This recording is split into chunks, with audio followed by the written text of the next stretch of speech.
The Saiyan Goku versus Saitama. Who wins? Shout out Logan for the $5 sponsor. When it comes to who would win in a fight between Goku versus Saitama, the two fandoms cannot agree. Saitama, a human after breaking his limiter, achieves godlike strength and is able to one-punch all of his opponents, versus Goku, a Saiyan who achieves power that the gods cannot reach.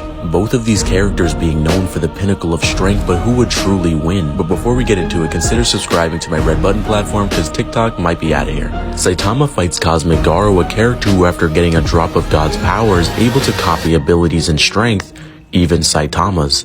Both of them clash using a serious punch squared and are able to destroy a huge hole in space. Now this feat itself has actually been calced at galaxy level considering all the stars that they destroyed. Now the question you've all been waiting for: does Saitama have infinite strength? The answer to this is quite simple. While it is true that Saitama's strength is limitless, it is in reference to his continuous growth in strength. Saitama's punches aren't hitting with infinite force that most people try to claim. Proof of this is that he's able to hold back against opponents like Boros. Holding back half of infinite is still, well, infinite. This is even backed up in the manga by Saitama stating that he's using his full power. Arguments against this is that Saitama is only using one hand and doesn't want to kill Garo. We know this isn't coherent because punching somebody with full power doesn't require two hands and an intent to kill. I can punch somebody in the face at full power and not want to kill them. What really solidifies this is that they show us a graph of Saitama's strength in comparison to Garo. They show us points on the graph where Saitama peaks and then he continues to grow. This is exponential growth, which they even reference in the manga. If his strength was truly infinite, there would be no points on the graph and it'd be stretching on for infinity. There's just nothing concrete for Saitama's infinite mass punches. Now Saitama's speed is where it becomes a little bit more contentious. Garo teaches Saitama a technique that allows him to go back in time and one-punch Garo, or should I say zero-punch him.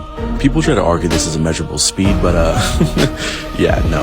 The argument comes that Garo taught Saitama a martial arts technique, which is a physical movement, which kind of convinces me that you guys just don't read the manga. Saitama calls Garo's abilities tricks and tells him to use his fists. Garo corrects Saitama by saying they aren't tricks but a mix of countless fighting styles, basically saying that his martial arts techniques and hacks are one and the same. So when Saitama copies this, he's copying an ability, not even mentioning the butterfly effect. Also, Saitama doesn't even know how to do this anymore. He completely lost his memories of the future when fusing with his past self. So where does Goku stand in comparison? Goku's able to fight against a plethora of powerful opponents. Even as early as the Frieza saga, we see that the destruction of Namek is seen on a galactic scale. Characters like Cell have been stated to have infinite and bottomless strength. And yes, it's in reference to battle power. Kind of ironic, isn't it? Characters like Buhan, who could destroy the universe with alternate dimensions, are literally nothing to base Goku. Even Kid Buu has stated that he was going to destroy the entire Grand Kai world,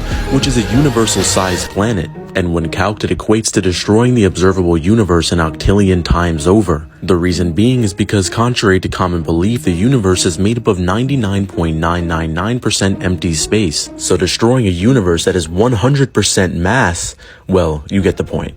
Most arguments for Saitama being able to beat Goku is that he would grow exponentially and eventually overcome Goku's strength. However, I'd be inclined to argue that Goku grows faster in a fight. Goku is able to get hundreds of times stronger within the closing minutes of the Tournament of Power, due to Saiyans having infinite potential as well. Goku has transformations that get him millions of times stronger at a low ball, so I don't see Saitama outgrowing him anytime soon. Also, Saitama 3D, Goku 4D? Yeah. But couldn't Saitama just destroy the planet that they're standing on since Goku can't breathe in space? Well, of course he can, but unfortunately Saitama's head will be off his shoulders before he can even think. But that's not in Goku's character. Well, it's also not in Saitama's character to blow up the planet, but it's within Goku's character to let opponents get stronger. Well, actually he doesn't. There's always a reason why Goku lets his opponents get stronger, but when it's a life and death situation or just wants to end the fight, he usually goes for the one-shot. Cell wants to blow up the planet, instant Kamehameha one-shot. Frieza wants to blow up the planet, one shot. Goku Black and Zamasu want to fuse, one shot. Kefla's talking too much shit, LOL, one shot. Saitama becomes a tad bit more powerful, one shot. Yeah, I just don't see a way Saitama's winning this. Base Goku and DBZ unfortunately slaps the verse. And if anybody disagrees, feel free to join my server. Let's talk about it. Alright guys, I'm out.